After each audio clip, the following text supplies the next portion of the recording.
pembagian bid'ah kepada 5 bagian, 5 hukum, serta bantahan atas pendapat tersebut. Tapi sebelum itu kita baca, ada catatan yang harus kalian tulis.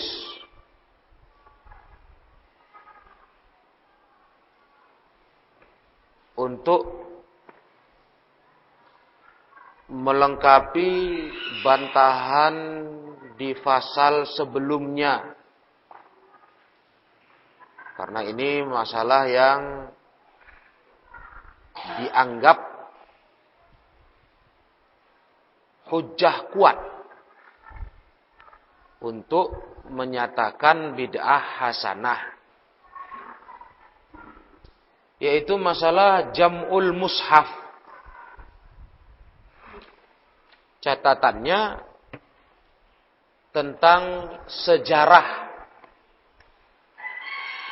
ringkasan sejarah pengumpulan mushaf Al-Quran.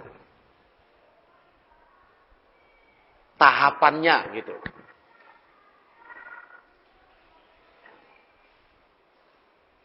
Nah,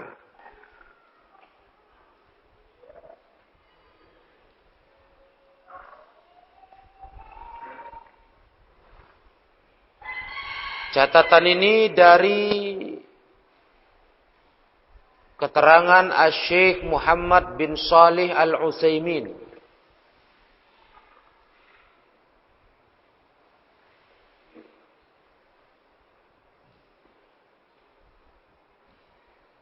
Jadi supaya kalian makin mantap, kalau ada orang beralasan dengan pengumpulan mushaf,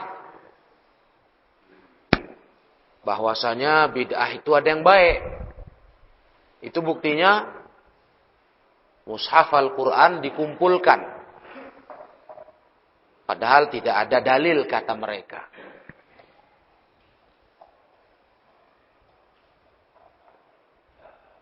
Tahapan pengumpulan mushaf itu ada 3 jenjangnya. 3 tahapan.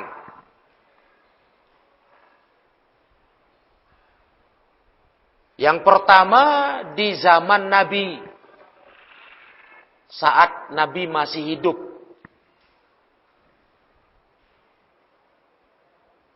Ini tahapan pertama.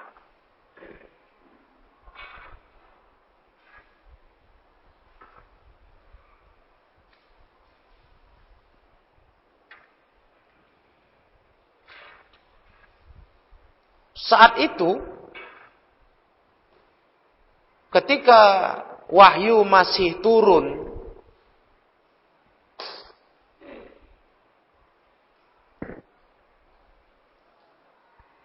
maka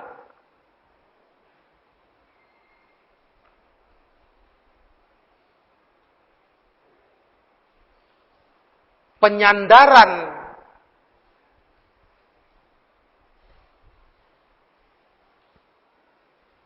untuk menjaga Al-Quran lebih banyak kepada hafalan.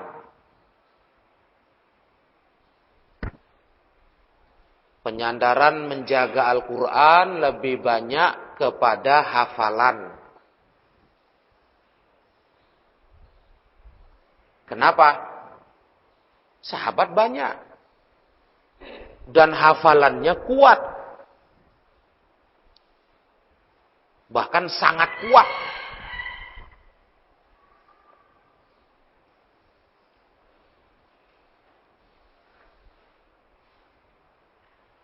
Iya.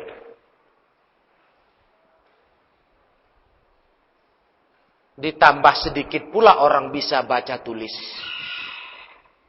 Ya kan? Yang pandai baca tulis zaman sahabat, ya nggak banyak. Nggak kayak kita sekarang.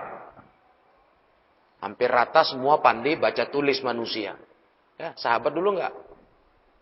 Jadi penyandarannya kepada hafalan.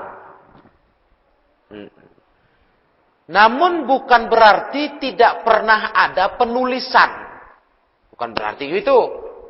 Sudah ada.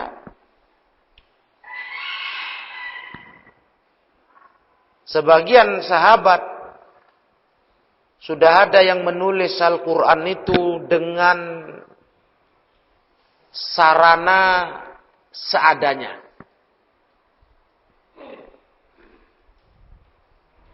Yaitu di pelepah kurma. Iya, di pelepah kurma itu. Ditulis sahabat yang bisa nulis ayat Al-Quran yang turun.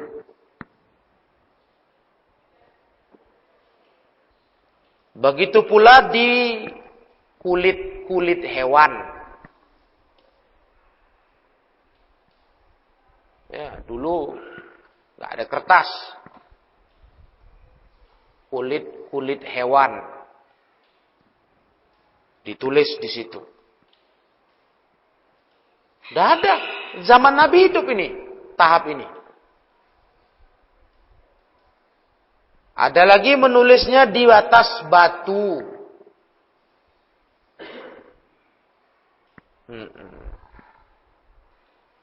Di atas batu sampai di tulang unta. Tulang unta. Tulang yang habis dimakan itu. Nah, itu pun jadi sarana untuk menulis ayat Al-Quran. Ya, wajar. Karena sahabat memandang Al-Quran ini luar biasa. Mungkin orang sekarang yang biasa-biasa. Kalau zaman sahabat dulu hidup, kalau ada wahyu datang ke Nabi, Nabi sampaikan, wah itu kayak dapat emas permata itu. Mahalnya. Jadi mereka cepat menghafalnya. Langsung di otaknya terekam. Yang pandai nulis, ditulis. Tulis di batu cadas. Tahu batu cadas? Bukan di tembok kita gini. Batu cadas. Batu gunung. Ditulis di kulit hewan. Pelepah kurma. Tulang unta. Nah, artinya di tahap pertama penulisan Al-Quran sudah ada. Walaupun lebih kuat, lebih banyak penyandarannya kepada hafalan. Karena semangatnya sahabat dengan Al-Quran ini ya luar biasa. Kayak dapat emas gitu. Dapat permata, harta karun setiap mendengar ayat. Jadi cepat kali dihafal mereka. Hafalannya kuat. Iya kan? Sampai-sampai ada riwayat dalam Sahih Al-Bukhari.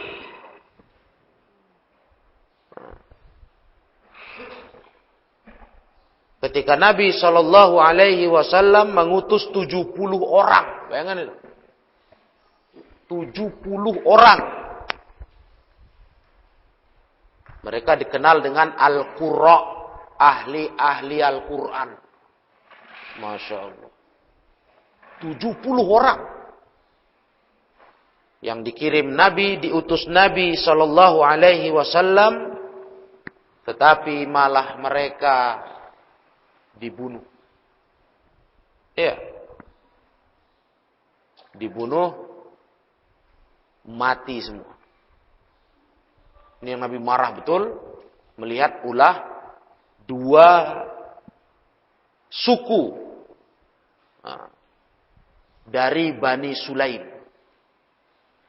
Itu riwayatnya di dalam Sahihul Bukhari. Dua suku dari Bani Sulaim, Re'il dan Zakwan. Marah kali Nabi mendengar itu. Para sahabat ahli Quran dibunuh. Kejadiannya di dekat sumur Ma'unah. Habis 70 orang itu. Padahal mereka para penghafal Al-Quran yang handal. Nah, para penghafal Al-Quran. Begitu. Itu tahap pertama. Artinya sudah mulai penulisan ada. Supaya orang kalau bilang itu bid'ah.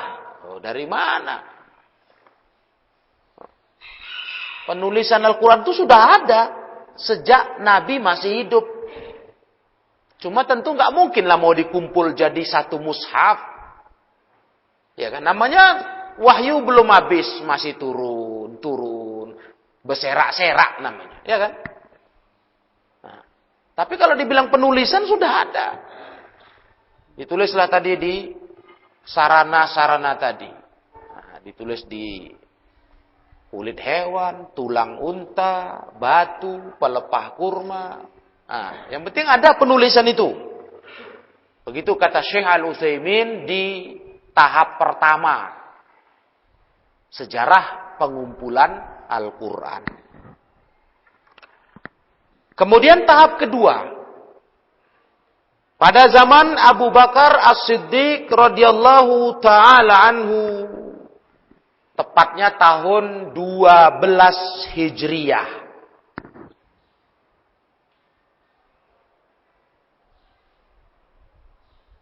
Tahun 12 Hijriah. Ketika Khalifah Abu Bakar As-Siddiq radhiyallahu ta'ala anhu mendapati banyaknya para qurra terbunuh di perang Yamamah. Banyak para qurra terbunuh di perang Yamamah.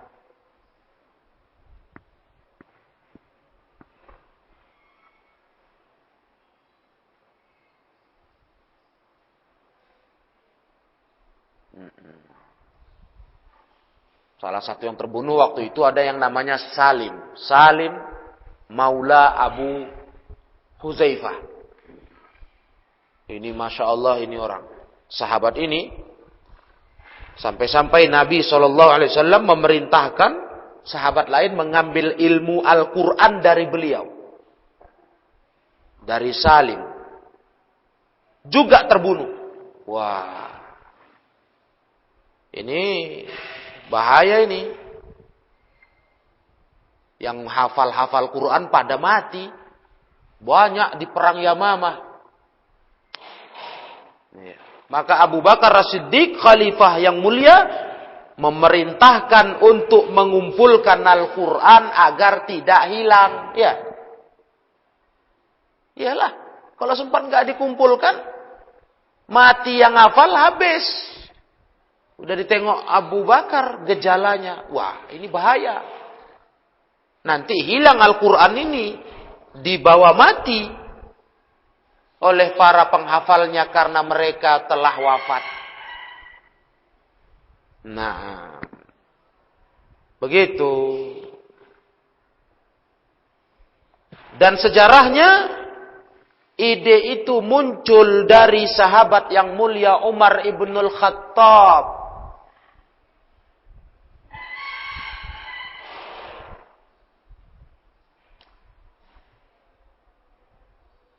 Idenya muncul dari sahabat Umar ibnul Khattab.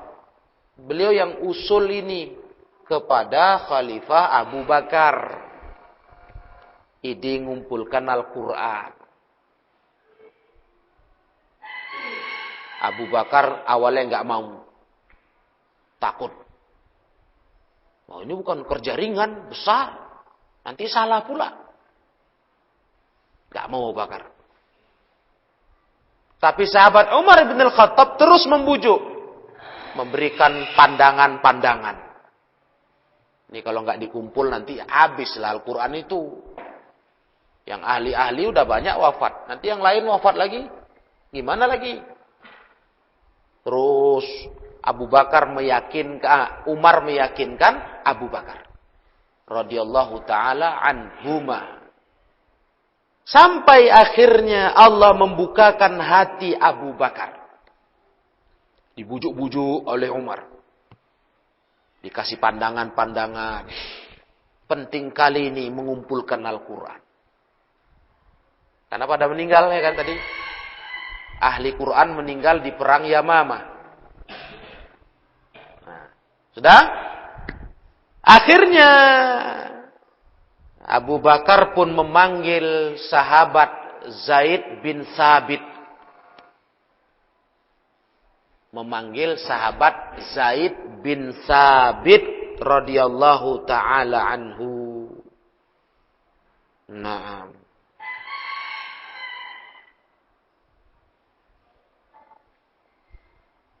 Dan kalian tahu sahabat Zaid bin Thabit ketika dipanggil oleh Abu Bakar berhadapan dengan Umar.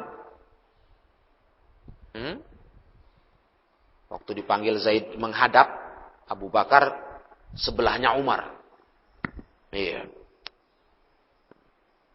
Umar berdiri di sebelah Abu Bakar, manggil Zaid. Ini pun sebagai dalil lagi nih, bahwa penulisan Al-Quran itu sudah ada di zaman Nabi hidup. Riwayat ini. Yang tadi kita bilang tadi. Di pelepah kurma. Ya kan? Di kulit. Betul. Waktu dipanggil Zaid itu, apa kata Abu Bakar kepadanya? Sesungguhnya kamu ini masih muda. Kamu ini berakal cerdas. Dan dulu kamu menulis wahyu. Menulis wahyu untuk Rasulullah sallallahu alaihi wasallam. Nah. Coba. Sudah ada kan? Dari zaman Nabi ditulis. Salah satu penulisnya siapa? Zaid bin Thabit. Ini dia dalilnya. Kamu dulu penulis wahyu, pernah menulis untuk Nabi, kata Abu Bakar. Jadi sekarang kutugaskan kamu, kumpulkanlah Al-Quran itu. Paham kalian? Jadi yang bilang gak pernah terdengar, gak pernah ada di zaman Nabi Quran ditulis itu siapa? Ada nih satu sahabat yang dikenal termasuk penulis wahyu untuk Nabi SAW. Zaid bin Thabit. Nah, ini riwayat ini pun yang tahap kedua ini pun ceritanya dikeluarkan dalam Sahihul Bukhari. Iya, ini hadisnya Bukhari, nggak ragu lagi. Itu. Jadi begitu. Maka Zaid pun berkata, mendengar perintah itu, aku pun kata Zaid mencari mengumpulkan Al-Quran dari pelepah kurma. Wah, kerja berat, kerja besar. Awalnya Zaid pun menolak, ini berat, macam nggak sanggup lah. Berat kali tugas ini. Nah, tapi dijalankan beliau. Dikumpulkan dari pelepah kurma, dikumpulkan dari batu-batu yang tempat mereka tulis itu dulu, sampai dari hafalan-hafalan sahabat yang masih hidup dikumpulkan.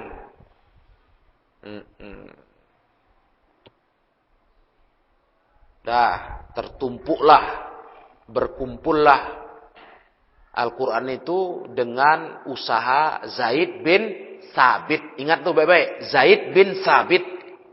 Atas perintah Abu Bakar Khalifah Rasul. Dengan ide Umar ibn Khattab. Gitu. Tahu kalian sejarahnya. Dah. Paham tuh?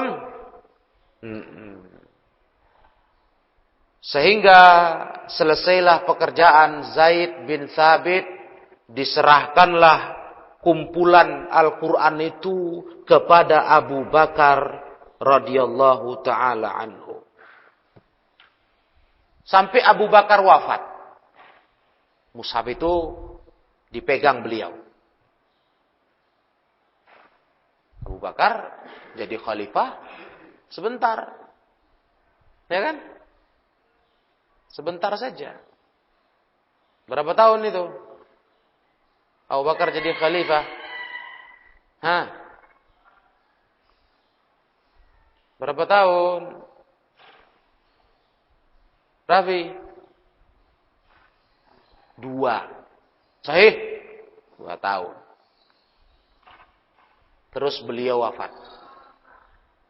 Berpindahlah mushaf yang dikumpulkan Zaid bin Thabit ke Umar ibnul Khattab.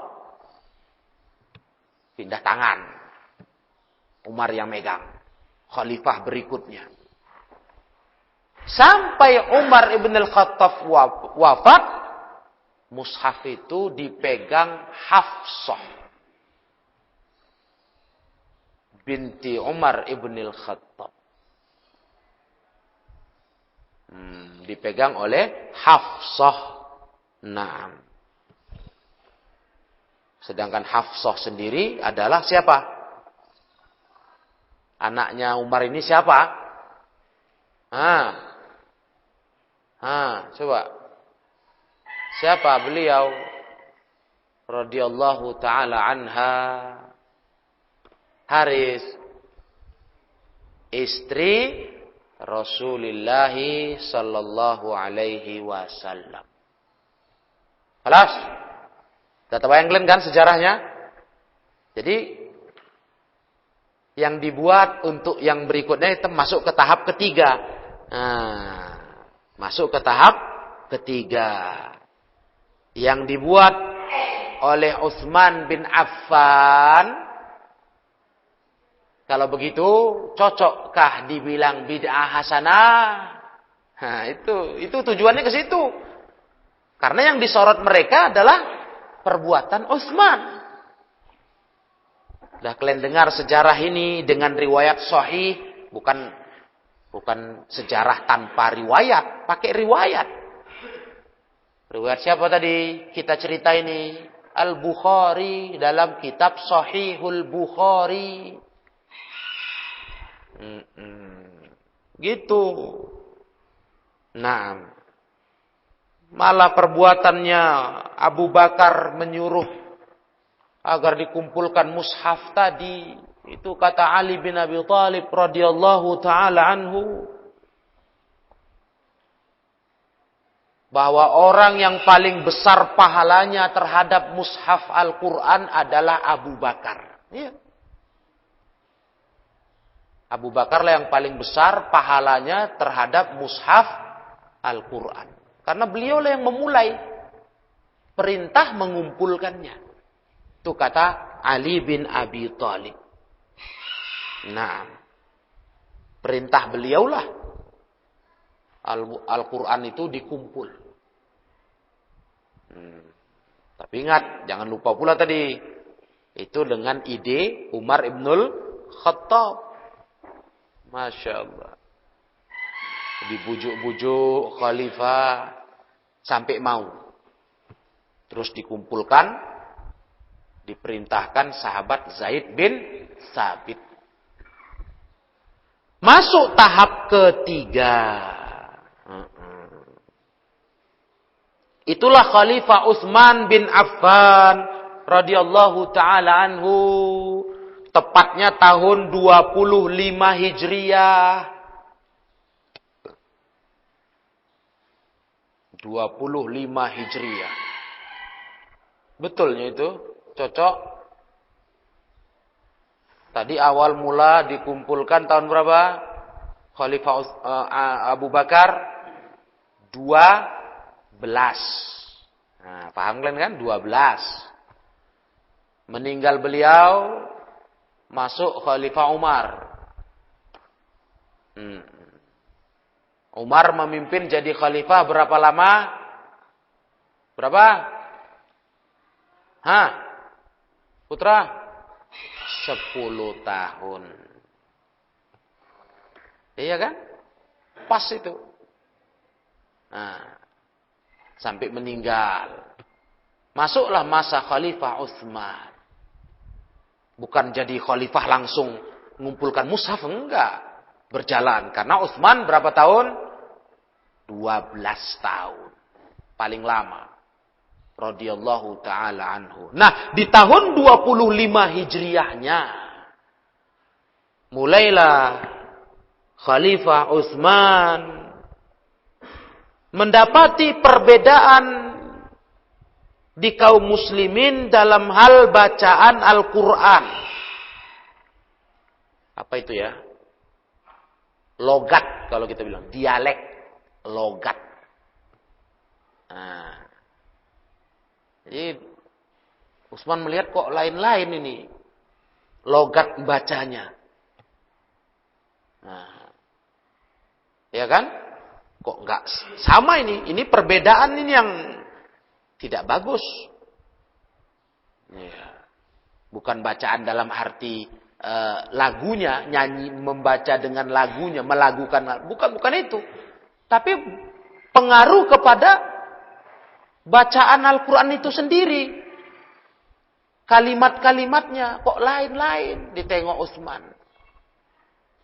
Ini akibat mushaf yang dikumpulkan itu sudah banyak versi salinannya. Jadi masing-masing suku atau kabilah punya sendiri. Kacau nanti untuk generasi berikutnya. Utsman melihat, wah ini bisa timbul fitnah. Maka beliau perintahkan dikumpulkan semua mushaf itu. Dikumpulkan, dibawa kepada beliau.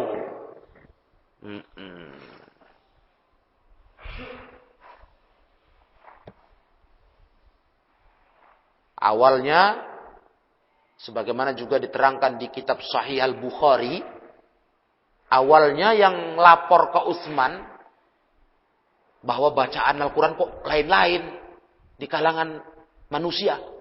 Itu sahabat Hudzaifah ibnul Yaman yang lapor. Beliau menghadap kepada Khalifah Utsman.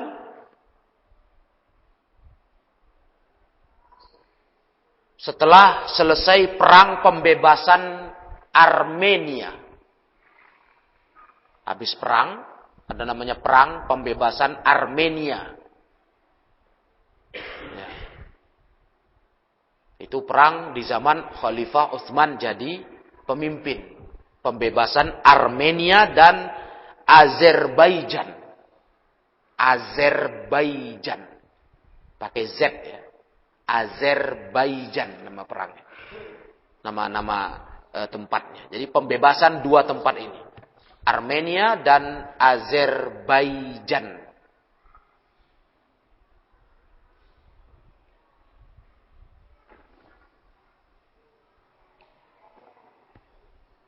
Dah. Sahabat Hudzaifah ibnul Yaman melihat kok bacaan orang lain-lain. Jadi dia pulang perang lapor ke Utsman. Nah, wahai Amirul Mukminin katanya, selamatkanlah umat ini. Sebelum mereka pecah belah nanti tentang Al-Quran kayak mana orang Yahudi dan Nasrani. Kata sahabat Hudzaifah. Selamatkanlah katanya. Aku dengar mereka bacanya lain-lain. Bahaya ini. Ya betul. Mendengar itu, maka Khalifah Utsman mengutus seseorang agar menemui Ummul Mukminin Hafsah. Yang tadi memegang mushaf Al-Quran setelah meninggal Umar ibnul Khattab. Diutuslah orang. Coba temui Ummul Mukminin. Mintakan kepada beliau mushaf tersebut. Minta. Bawa kemari. Suruh beliau kirim kemari mushaf itu.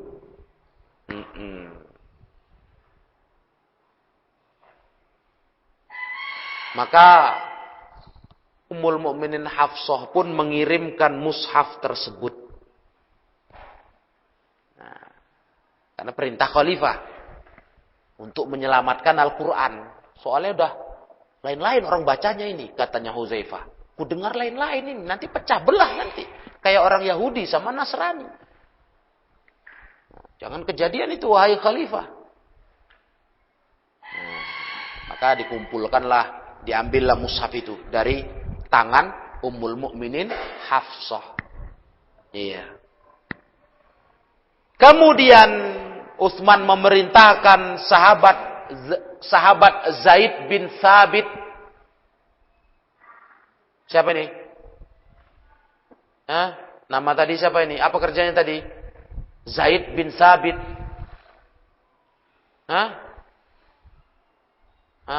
Rifai. Tadi Zaid bin Thabit. Yang apa?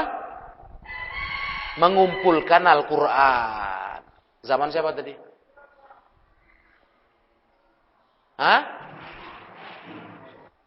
Rasul pernah menulis, ya kan? Nah, gitu. Sampai disuruh lagi oleh Khalifah Abu Bakar.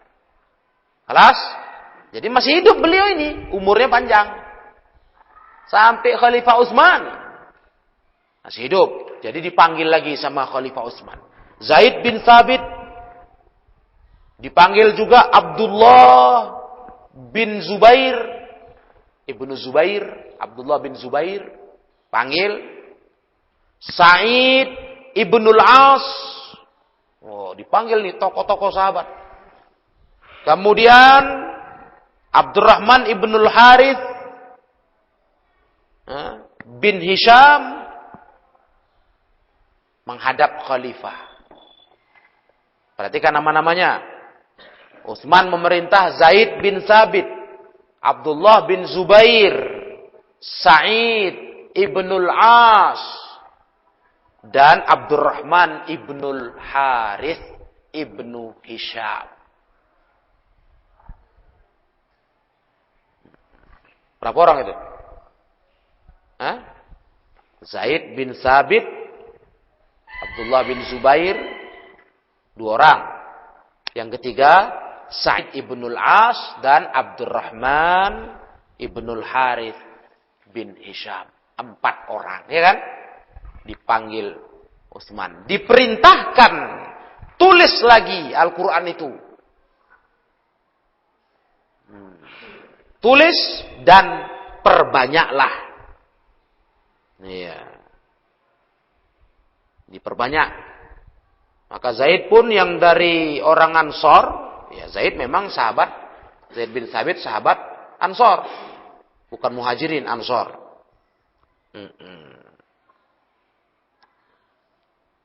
Yang 3 lagi baru dari Quraisy, ya kan? 3 lagi dari Quraisy itu. Kalau Zaid dari Ansor, tadi 4 orang kan? Nah, Zaid dari Ansor, 3 dari Quraisy, Muhajirin. Nah,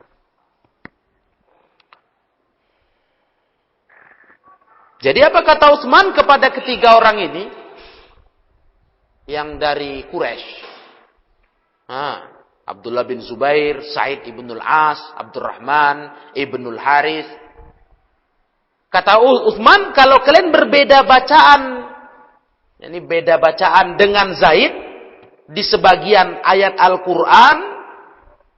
Misalnya 3 orang ini karena Quraisy, orang Quraisy, tahu-tahu ada bacaan kok beda sama Zaid. Zaid orang Madinah, orang Ansor. Nah, kalau ada perbedaan kalian, kata Utsman, maka yang berhak ditulis adalah logatnya Quraisy. Jangan logatnya Ansor. Logatnya Quraisy. Kenapa? Al-Quran diturunkan dengan logat tersebut, ya kan? Nabi Quraisy, paham? Nah, gitu. Nabi Quraisy. Jadi logatnya itu logat Quraisy yang dimenangkan, diunggulkan daripada logat Ansor, paham? Karena Zaid orang Ansor. Ya, Zaid sahabat Ansor. Nah, begitu. Jadi kalau ada perbedaan, yang didulukan logat Quraisy. Karena Al-Quran turun dengan logat itu. Nabi orang Quraisy. Nah, dikerjakanlah mushaf itu ditulis. sampai selesai. Iya. Yang dari hasil kumpulan di tangan Hafsah tadi dipulangkan, dibalikkan.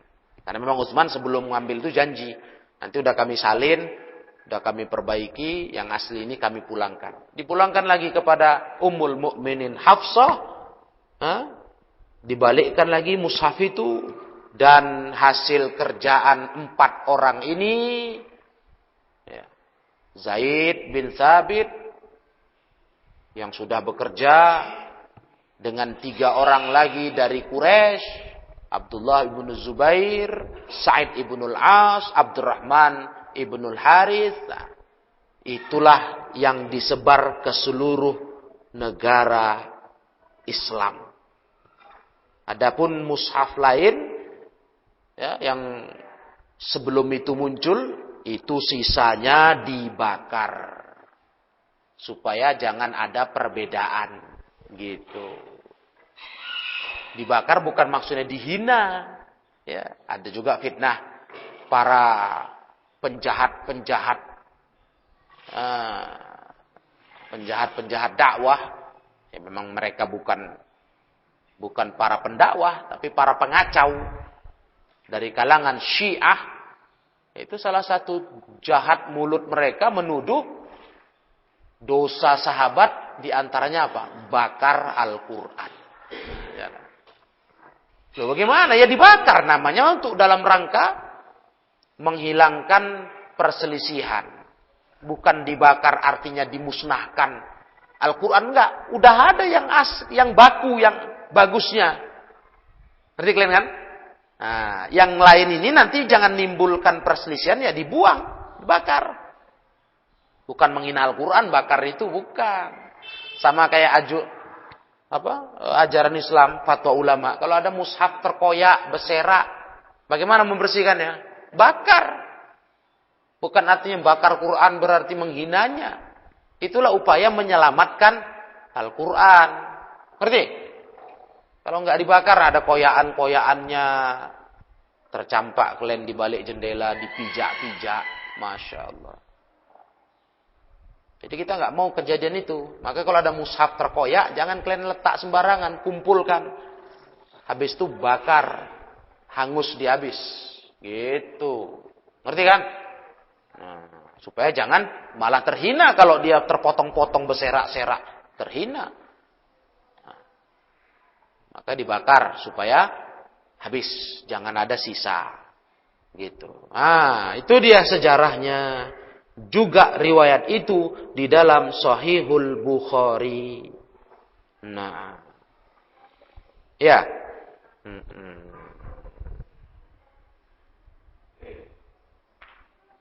Memang sebenarnya waktu pembakaran mushaf itu kan banyak dibakar Utsman, yang selain yang satu itu yang udah dikumpulkan tadi. Itu banyak orang heran-heran. Banyak orang heran nengoknya. Cuma itu tadi, katanya sahabat Mus'ab bin Sa'ad, walaupun mereka heran, tapi nggak ada yang mengingkarinya. Yang terus bilang, apa-apaan kamu ini misalnya? Kok kau bakar? Nggak ada, cuman heran nengok aja. Nggak ada yang ngomong mengingkarinya. Begitu, kejadian waktu pembakaran mushaf yang lain, selain yang sudah dikumpul baru tadi. Karena ini yang lain-lain, logat-logatnya lain-lain nih, nanti kacau. Nah, kalau ini kan udah satu, baku dia. Satu versi. Nah, gitu. Ya kan? Istilahnya gini lah kalau kita di Indonesia ini. Bahasa nasional bahasa apa? Bahasa Indonesia. Ya. Nah, kan gitu kan? Istilahnya bahasa mempersatukan rakyat. Bahasa nasional. Karena kalau pakai bahasa daerah, itu rawan untuk tidak bersatu, karena bisa nggak saling paham. Makanya kalau ditanya, apa bahasa yang mempersatukan bangsa Indonesia? Bahasa Indonesia. Bahasa nasional. Iya. Karena kalau bahasa daerah, lain-lain lah. Lain nanti bahasa Aceh, bahasa orang Minang, bahasa Jawa, bahasa Sunda, bahasa Sulawesi. Wah, pening kita. Nggak saling ngerti, dialog nggak nyambung. Nah, makanya bahasa nasional, bahasa pemersatu, bahasa Indonesia. Itu dia. Itu tujuannya. Bukan maksud hati terus kita pakai bahasa Indonesia berarti menghina bahasa daerah. Ya enggak. Cuma untuk mempersatukan bangsa Indonesia yang banyak ini, banyak suku, banyak macam ragam, ya bahasa Indonesia lah. Bangsa kita kan banyak suku. Makanya kalau kamu datang kemana-mana kumpul, bahasa yang dipakai bahasa Indonesia. Yang orang semua ngerti. Menghindarkan buruk sangka. Kalau kamu bahasa daerah, kadang-kadang bisa timbul curiga. Ini dia yang ngomongin saya. Seringan kalian gitu kan? Tak ngertinya itu bahasa kita. Kita ceritain dia pakai bahasa daerah kita. Itu kan nanti timbul apa? Nggak enakan. Iya, jadi bahasa pemersatu itu bahasa Indonesia. Begitulah mushaf Al-Quran ini. Gitu. Paham? Disatukan versinya. Yang hasil dikumpulkan oleh 4 orang tersebut. 1 dari Ansor, yang 3 lagi dari sahabat Quraisy. Nah demikianlah maka seluruh para sahabat yang masih hidup semuanya sepakat atas perbuatan Utsman bin Affan radhiyallahu taala anhu. Tak ada satupun yang protes atau mempersalahkan. Karena perbuatan Utsman ternyata sudah ada pendahulunya. Beliau hanya melengkapi, menyempurnakan. Sudah didului oleh Abu Bakar. Ya kan? Bahkan sebelumnya sahabat di zaman Nabi sudah mulai nulis. Sudah mulai menyalinnya di pelepah kurma, di kulit-kulit hewan. Jadi bukan beliau orang baru. Paham semua? Gitu. Terus sejarah itu perlu kalian tahu. Iya, malah pekerjaan Utsman bin Affan adalah pekerjaan yang sangat mulia untuk menghindarkan manusia dari perpecahan. Makanya lihatlah hasilnya. Sekarang sedunia namanya kalau baca Al-Quran mushaf, lain terjemahnya ya, itu pasti satu bacaannya. Iya. Semua satu cara bacanya. Cara melafatkannya. Satu. Walaupun lidahnya beda-beda. Ya. Ada yang fasih. Ada yang bengkok. Ya kan? Bilang ain. Ain jadi gha. Iya. Atau jadi. Kalau di bahasa Indonesianya. Eng. Ada macam-macam. Cuma tetap dasarnya satu. Walaupun di makhrajnya banyak terpengaruh dengan daerah, ya kan?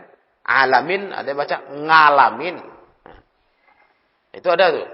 Lidahnya kayak gitu. Ya. Tapi dasarnya bukan Al-Qur'annya yang beda, Qur'annya sama. Kalau dulu berbeda dia. Itu yang Utsman tidak ingin terjadi. Adapun sekarang lihat, sedunia sama. Itulah mushaf yang dibaca. Sama sudah. Tinggal yang benarlah melafatkannya. Makhraj. Ya kan? Tempat keluar huruf. Yang betul lah bacanya. Jadi Masya Allah kerja besar ini. Malah dengan perbuatan Utsman. Terjagalah persatuan kesatuan kaum muslimin. Begitu kata Syekh Al-Utsaimin. Ini keterangan Syekh Al-Utsaimin di dalam kitab beliau Usul fit Tafsir. Usulun fit Tafsir. Tulisan Syekh Al-Utsaimin. Kitab Usulun fit Tafsir. Nah, itu ilmu penting sama kalian. 3 tahap penulisan Al-Quran. Karena memang masalah ini paling sering diangkat orang yang bilang ada bid'ah hasanah. Paling sering. Ya, jadi kalau ini aja udah terbantahkan, maka seluruh alasan lain terkait dengan penulisan ilmu lebih terbantah. Lebih terbantah. Kayak mereka bilang, ini penulisan kitab ini, buku-buku pelajaran bid'ah kata mereka. Ilmu nahu, ilmu sorof. Ya lebih terbantah lah. Lebih putus lah lagi. Ngerti kan? Nah, karena mushaf saja yang begitu hebatnya jadi syubhat mereka, ternyata tidak benar. Salah. Nah, mushaf itu ternyata bukan perkara bid'ah itu. Ya, sudah ada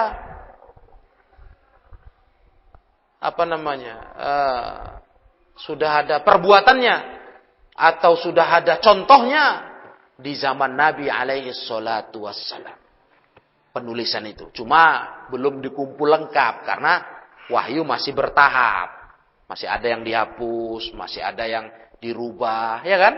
Nah, namanya masih masa turun syariat. Macam mana mau dikumpul? Iya, belum tuntas, belum siap namanya. Belum habis. Nah, begitu Rasul wafat baru habis. Nah, kalau masih Rasul hidup ya masih turun. Jadi cuma mau ditulis jadi satu mushaf ya nggak mungkin. Cuma sejarahnya sudah ada, izinnya sudah ada. Sudah ada izinnya. Penulisan itu sudah terjadi. Kelas. Nah, ini ilmu penting biar kokoh kalian membantah jawab iskal yang disebut di pelajaran kita yang lalu. Ya kan? Karena di kitab ini memang tidak panjang lebar. Apalagi ini mukhtasarnya pula dari Al-I'tisam. Tidak panjang lebar diterangkan masalah sejarah itu. Nah, inilah kita nukil tambahan dari kitab Usulun Fit Tafsir karyanya Asy-Syaikh Muhammad bin Shalih Al-Utsaimin. Paham dong? 3 tahapan pengumpulan Al-Quran. Nah, tahapan pertama dari zaman Nabi, ingat itu. Cuma belum dikumpul total. Ditulis sudah. Tahap kedua di zaman Abu Bakar. Dengan ide Umar ibn al-Khattab. Radiyallahu ta'ala anhu. Tahap ketiga di zaman Khalifah Utsman. Dah, paham nih semua?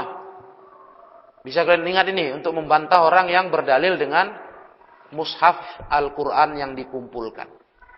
Nah, berarti ternyata bukan bid'ah. Bid'ah itu kalau nggak ada asal usulnya. Ada. Nah, bahkan kisah yang kita cerita ini dari 3 tahapan ini, itu semua dari hadis Al-Bukhari. Udah kalian catat kan? Hadis Al-Bukhari. Nah, tentang penulisan di zaman Nabi, hadis Al-Bukhari. Sampai di zaman Abu Bakar, hadis Al-Bukhari. Sampai di perintah zaman Utsman, hadis Al-Bukhari. Nggak ada ragu lagi. Paham semua? Nah, dah. Semoga ini jadi ilmu yang bagus untuk kalian. Biar kalian ngerti. Alangkah lemah orang berdalil dengan pengumpulan mushaf sebagai bid'ah hasanah. Nah, itu adalah sunnatun hasanah. Ya kan? Bukan bid'ah. Sunnah hasanah. Gitu. Nah, perbuatan Utsman itu sunnah hasanah. Iya, sunnah baik itu. Menjaga amalan yang dulu pernah dibuat di zaman Nabi. Sampai zaman Abu Bakar, Umar. Nah, jadi perbuatan Utsman bukan bid'ah. Tapi sunnah hasanah.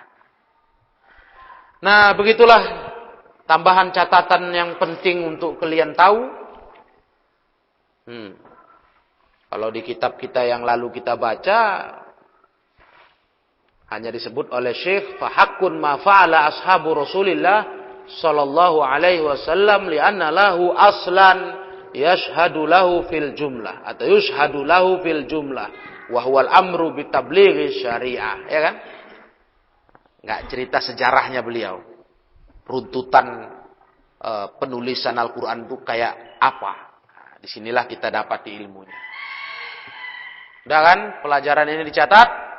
Nah, Nah, ini termasuk yang akan nanti jadi materi ujian kalian. Nah, karena kalian harus hafal ini, sejarah ini. Ini termasuk perkara yang wajib untuk dihafal. Nah, ya sudah. Fasal taksimul bidah kita baca insyaallah pelajaran pertemuan yang berikutnya nanti. Nah. Ilahuna subhanakallahumma wa bihamdik asyhadu an la ilaha illa anta astaghfiruka wa atubu ilaik walhamdulillahi rabbil alamin.